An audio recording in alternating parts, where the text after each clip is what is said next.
Social मीडियाच्या माध्यमातून दररोज अनेक व्हिडिओ व्हायरल होत असतात। जगाच्या कानाकोपऱ्यात घडलेली एखादी घटना असली किंवा कोणता प्रसंग सोशल मीडियाच्या माध्यमातून अगदी क्षणात सर्वत्र पसरतो। अनेकदा सोशल मीडियावर असे काही हाय व्होल्टेज ड्रामा झालेले व्हिडिओ समोर येतात जे पाहून प्रत्येक जण चक्रावून जातात। अशाच एका बॉयफ्रेंड सोबत असताना तरुणीच्या कुटुंबियांनी रंगेहात पकडल्यानंतर झालेल्या राड्याचा एक व्हिडिओ चांगलाच व्हायरल होत आहे। अलीकडच्या काळात लव्ह मॅरेजचे प्रमाण चांगलंच वाढलंय। या वयातील तरुणांना घरच्यांच्या मनाविरुद्ध जाऊन लग्न करावे लागते। तसेच घरातील सदस्य घरी नसताना भेटतात, मग यांच्या घरचे सदस्य नसतानाच्या भेटी अनेकदा फसतात आणि दोघांनीही घरच्यांना तुफान मार मिळतो।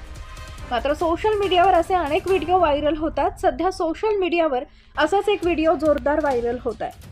तरुणीच्या घरातील कुटुंबीय नसताना आलेल्या बॉयफ्रेंडला घरच्यांनी मध्येच घरी परतून रंगेहात पकडले असल्याचं या व्हिडिओमध्ये पाहायला मिळत आहे।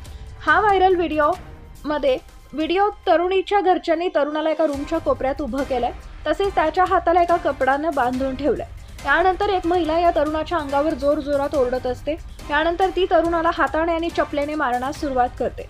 मात्र तरुणाला मारत असताना त्याची गर्लफ्रेंड येते। मात्र गुलाबी ड्रेस परिधान केलेली महिला तरुणीलाही मारण्यास सुरुवात करते।